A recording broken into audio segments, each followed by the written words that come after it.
샬롬 수요 말씀 나눔에 오신 여러분을 환영합니다. 이 시간 오늘 말씀을 나누기 전에 성령님께서 지혜를 주셔서 말씀을 통해 들려주시는 하나님의 뜻을 깨달을 수 있도록 기도드리겠습니다.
오늘 하나님이 우리에게 주신 말씀은 요한계시록 11장 3절에서 4절입니다. 함께 말씀을 읽고 우리에게 들려주시는 하나님의 음성을 듣겠습니다. 하나님의 말씀을 경청하십시오. 내가 나의 두 증인에게 권세를 주리니 그들이 굵은 베옷을 입고 1260일을 예언하리라. 그들은 이 땅에 주 앞에 서 있는 두 감람나무와 두 촛대니. 요한계시록에는 많은 상징들이 나옵니다. 그러다 보니 상징에 대한 해석도 여러 가지입니다. 특히 상징을 잘못 해석하여 성도들을 미혹하는 이단들도 많이 있습니다. 예를 들어 신천지에서 두 증인을 주와 하나님의 영을 모시고 증거하는 두 목자라고 해석합니다. 그들의 주장에 의하면 두 증인을 장막 성전에 함께했던 홍종효와 이만희가 두 증인이라고 합니다.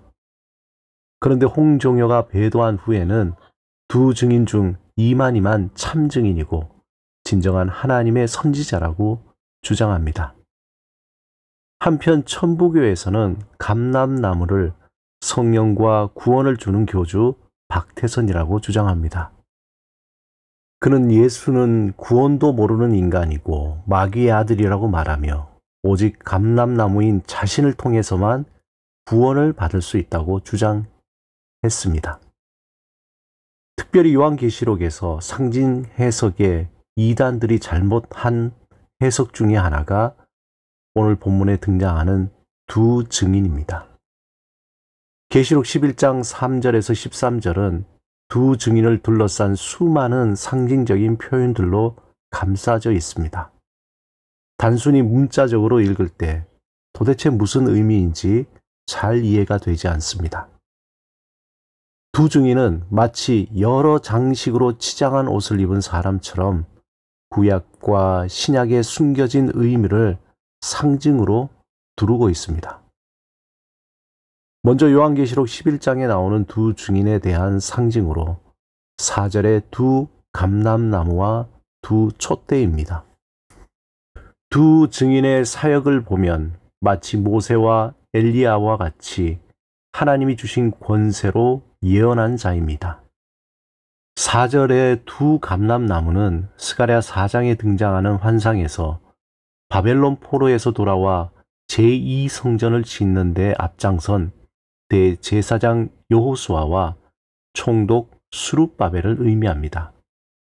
그런데 마지막 때에 모세와 엘리야, 여호수아와 스룹바벨은 주의 영광을 나타낼 사명을 받은 자들의 모임인 교회를 의미합니다. 교회는 왕 같은 제사장의 역할을 하면서 복음 증인의 사명을 감당하기 위해 마지막 때에 두 감람나무로 부름을 받았습니다. 또한 오늘 본문 4절에 기록된 두 촛대도 교회를 의미합니다. 이미 계시록 1장에서 촛대가 교회를 상징한다는 것을 알려주셨습니다. 그러므로 두 촛대는 증인된 교회를 의미합니다. 그렇다면 왜 두 증인일까요? 이것은 구약에서 둘이란 숫자는 증언의 법적 효력을 갖는 최소한의 수입니다.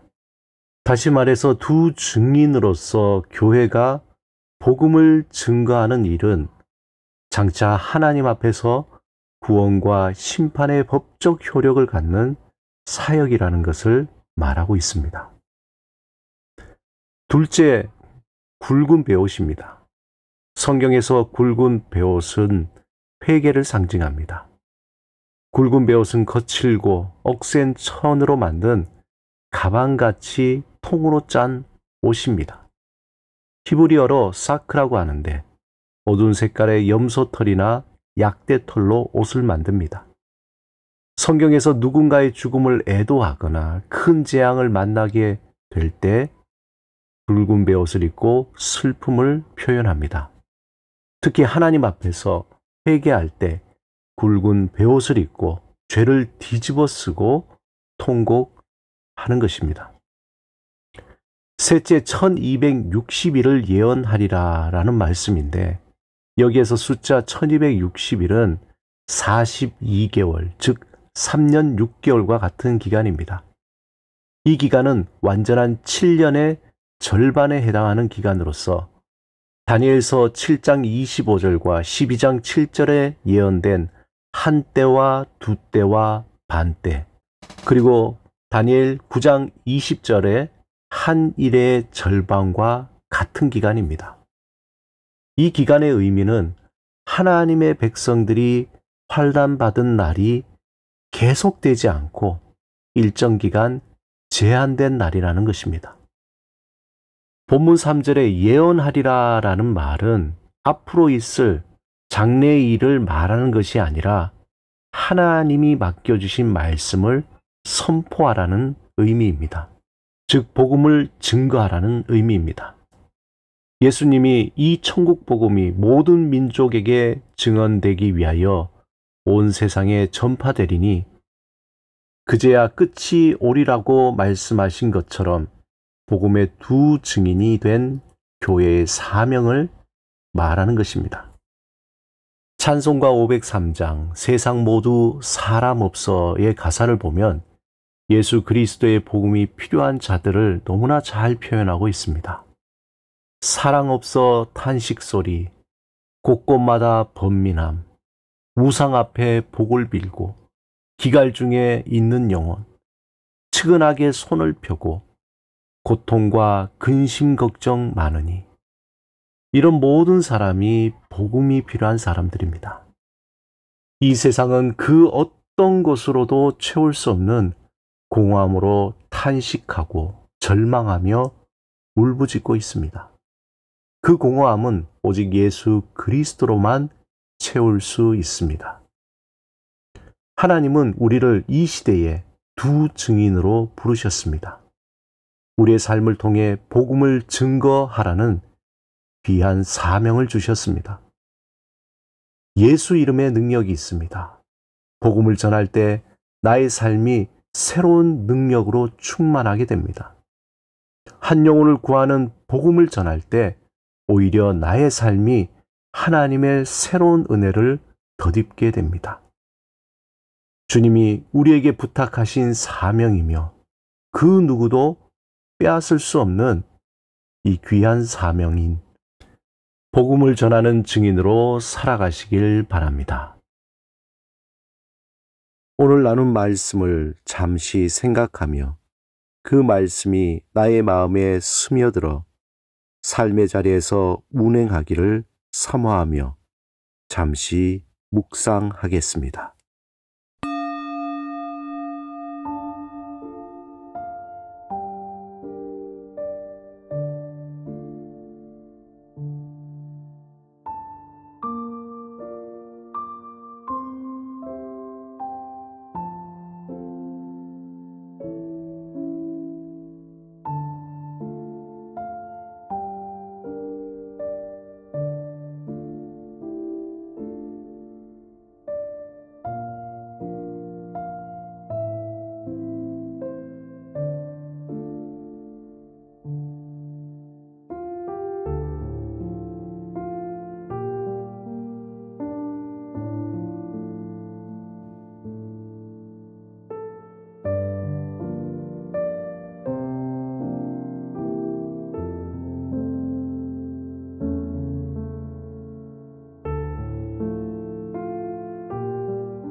함께 기도드리겠습니다. 주님, 누구에게도 빼앗길 수 없는 복음을 전하는 사명을 온전히 행하게 하소서. 나의 모든 삶을 통해 주의 복음을 전하게 하소서. 예수 그리스도 이름으로 기도드립니다. 아멘.